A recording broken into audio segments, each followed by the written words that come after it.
Hi, I get asked about tyre sizing a lot and what's the best choice. There seems to be a lot of confusion out there around it when there doesn't really need to be. There's two guiding factors that should really help you make your choice, and that's your weight and road conditions that you ride on.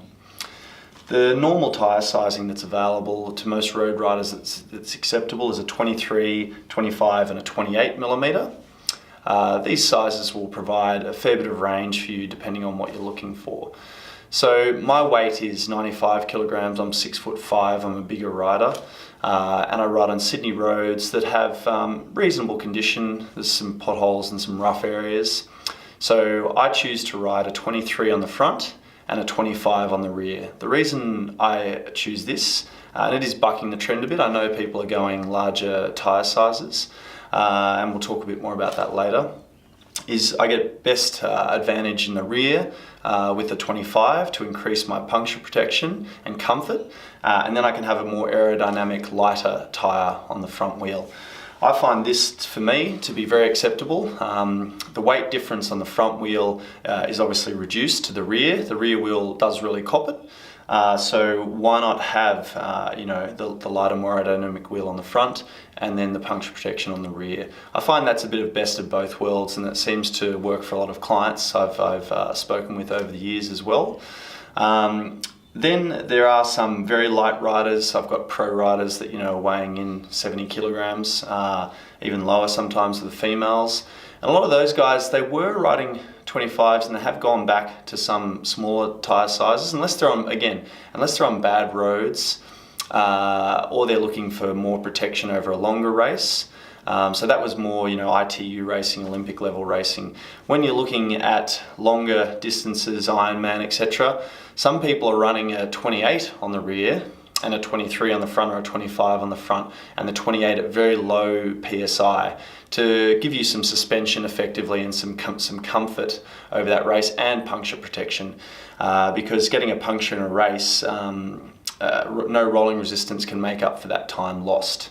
So tyre sizing, the actual rim itself will take any tyre size. I've put on a very big ugly tyre here on the same rim that I'm holding in my hand here, just to give you a gauge of the fact that this is a 29er tyre. It's not a mountain bike tyre, but you could easily fit a 29er mountain bike tyre because they're the same OD as a road tyre. So there is no issue with what tyre you can fit on your rim itself. The issue is what will fit in your bike.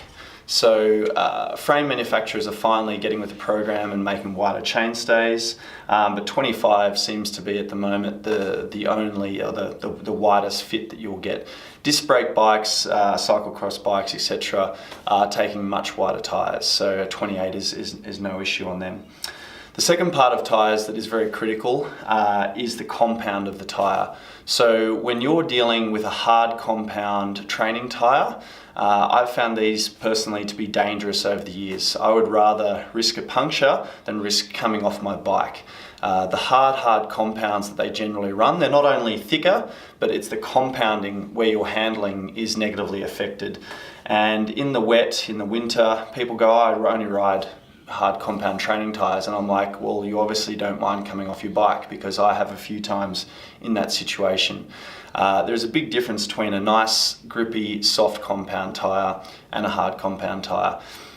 There's two ways around this. I personally buy cheaper tyres and change them more often, so I can use a nice soft compound racing tyre, still with some puncture protection.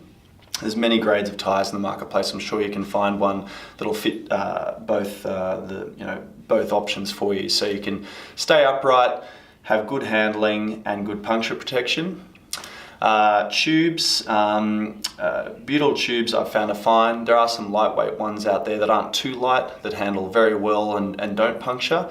And a good lightweight butyl tube with a light racing clincher that's changed reasonably regularly, so you don't wear through and get more punctures, is a very, very fast option.